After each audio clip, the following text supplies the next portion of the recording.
Hello. Um, I want to talk about something usually we don't talk about. Syrian people, we are in the end Middle Easterns and uh, like emotions and mentality is something that people doesn't like to discuss, especially men. It's so hard for us. It's hard for me to talk about, but I personally had so many traumas and um, it affected me. It affected my life so much.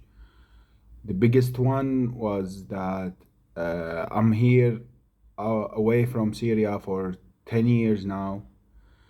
I didn't see my mother for 8 years. Since 2015, in January, was the last time when I left Syria. And after that, I just talked to her online, which is, everyone knows, it's not the same. And then my two Ramadan ago, we got to know she was sick. She used to have headache. And then before Ramadan, we got to know that it's brain cancer. And during Ramadan, it got worse. The doctor told us that um it's the end of it. It's so developed, the cancer, and the surgery is so risky. The chances are almost zero. And while we are just making tests, she went into a coma and she passed away. I miss her, and I felt like a part of it is my fault. Maybe if I was there, it wouldn't happen. Maybe she wouldn't be sad and affected that much. But I was here with my brother, my younger brother, and she was in Damascus with my two younger sister and brother. And I realized sometimes I didn't like to talk to her because every time I talked to her on the phone or video calls, she used to cry. But it is what it is, and it happened like that.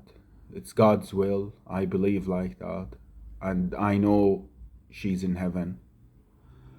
But these things didn't only happen to me. I have just around my circle, one of my friends also lost his father. He didn't see his father for over 11 years. He left Syria before me, and he is affected until now. It's just traumas that can't be forgotten. For me, I'm talking about just talking about myself, how I felt, and because of this regime, we couldn't even go to visit. I don't even have a passport to even go to Lebanon and come back. Just meet them there. It wasn't possible. I got to a point that the world for me wasn't useful anymore. I I felt like I can't enjoy anything. I have no purpose. I have cats. I had to work because these cats needs me.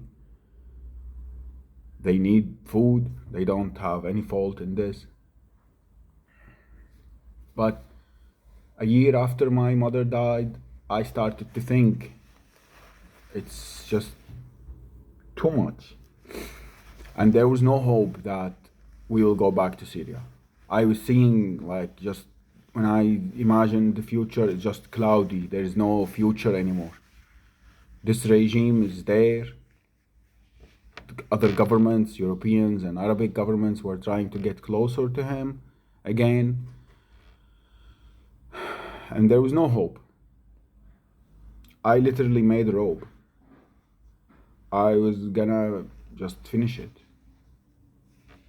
I felt there is no use of living. Just why? Just I will work and make money, and then what? There is no nothing. And my mother died. So what is the point of anything anymore? And I felt like it's my fault. I felt like I made my mother die.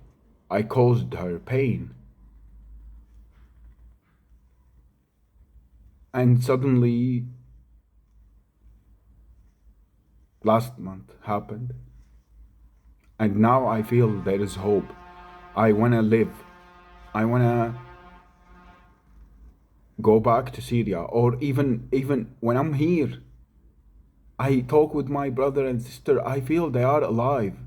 I used to talk to them, and they are like always sad. I can feel it. We fake it. We are like fake happiness. That I'm talking with my sister. How are you? How are you doing? And these things, but I can feel it. No one is happy, and there's no future. My brother just went to college. He's the second year in college, and he was always thinking, what will happen after college? Am I gonna go to the army? How will I go outside of Syria?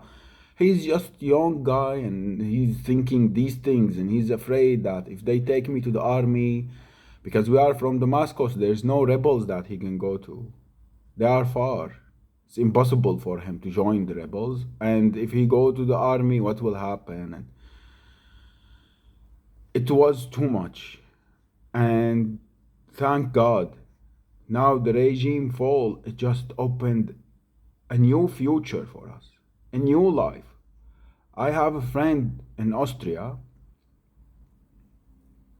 and that guy literally developed schizophrenia. I I talk to him a lot, and if you have any experience with schizophrenia, it's it's impossible to communicate with him. He say things that I can't understand, but I have to, because he's my one of my best friends, and I know he doesn't have anyone else but me. So I have to talk to him and be so calm, and he used to talk a lot about suicide, to the point that I called the UNICEF. I called organizations in Austria and in Vienna where he is, and they communicated with him, and he went to the psychiatrist, and that he already wanted to kill. He said that I'm gonna kill this doctor. He's just out of his mind, and he doesn't accept that he's sick, and he doesn't accept any medication. He doesn't accept anything. After the revolution, the first thing he said to me, "Are you gonna go back to Syria?" I said, "Yeah, after a while. I need to arrange my life first." He said, "No, I'm going back. There will be so much jobs opened now." He changed in one day. In one day after this regime fell, he changed in one day. And it hurts me now when people wanna like talk bad about these achievements, because you don't know what it means to us. Me and millions of Syrians, our life changed in the 8th of December. Everything. It just, when we say it's a new life, we mean it. Everything changed. And I hope you can understand it, and I hope things will change for you also, and realize how we feel about this. Thank you.